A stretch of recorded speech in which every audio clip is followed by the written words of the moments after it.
આજે તો મારા બંને બાળકોની ડિમાન્ડ હતી કે મમ્મી આજે લંચ બોક્સમાં અમને લોકોને લઈ જવા માટે કંઈક અલગ જ આપજો. પછી તો એક મિક્સર જાર લઈ લીધું અને એની અંદર મેં થોડાક વેજીટેબલ્સ લઈ લીધા, એક ઓનિયન, એક ગાજર, એક કેપ્સિકમ અને સાથે એક નાનો ટુકડો ટામેટું.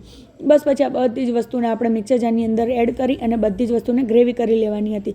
ગ્રેવી થઈ ગઈ એટલે એક કઢાઈ લઈ લીધી અને કઢાઈની અંદર 1 ચમચી ભરીને 1 થી 2 ચમચી જેટલું મેં તેલ એડ કરી લીધું અને તેલ ગરમ થઈ ગયું એટલે આ બધી જ ગ્રેવીને મેં જે ગ્રેવી કરેલી હતી બધી જ વસ્તુને તેલની અંદર એડ કરી લીધી અને સરસ રીતે મેં અહીંયા સાંતળી પણ લીધું. તેલ પણ છૂટું થઈ ગયું અને પાણી પણ બધું જ બળી ગયું.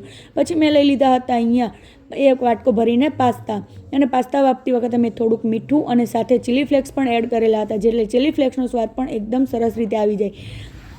પછી બધી જ વસ્તુને આપણે પાસ્તાને ગ્રેવીની અંદર એડ કરી લીધા અને સરસ રીતે આપણે બધી જ વસ્તુને મિક્સ કરી લીધી. બસ પછી પાસ્તાની અંદર થોડો કલર આવે એટલે એની ઉપર મેં થોડીક હળદર 1 ચમચી જેટલી હળદર એડ કરી લીધી. હળદરને પણ આપણે મસાલાની અંદર સરસ રીતે મિક્સ પણ કરી લીધી. અહીંયા તમે ઈચ્છો તો મરચું પણ એડ કરી શકો છો, લીલું મરચું પણ તમે એડ કરી શકો છો. પછી તો અહીંયા કલર આવી ગયો અને સરસ રીતે બધા જ મસાલા મિક્સ પણ થઈ ગયા હતા. મીઠું ઉપરથી નાખવાનું ભૂલી ગઈ હતી એટલે મેં લાસ્ટમાં મીઠું એડ કરેલું હતું. બસ પછી આપણે હવે વારી હતી ચીઝ ક્યુબ એડ કરવાની.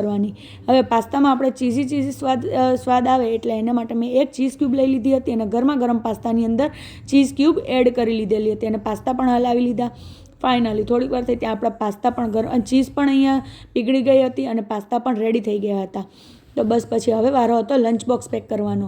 પછી તો ડબ્બો લઈ અને ડબ્બાની અંદર ગરમા ગરમ પાસ્તા એડ કરી લીધા અને ઉપરથી થોડુંક ચીલી ફ્લેક્સ અને આરેગાનોનું ગાર્નિશિંગ કરી લીધું. બસ પછી આ બંનેનું ગાર્નિશિંગ થઈ ગયું એટલે ઉપરથી હવે વારી હતી ચીઝ ક્યુબ એડ કરવાની. એટલે 1 થી 2 ચીઝ ક્યુબને અહીંયા ઉપરથી ગાર્નિશિંગ કરી લીધું. તો તૈયાર છે આપણા ગરમા ગરમ વેજીટેબલથી ભરપૂર એવા ચીઝી પાસ્તા. જો તમારા બાળકો વેજીટેબલ્સ ન ખાતા હોય તો તમે આ રેસીપી જરૂરથી એકવાર ટ્રાય કરજો અને તમારા બાળકો સાથે શેર કરજો.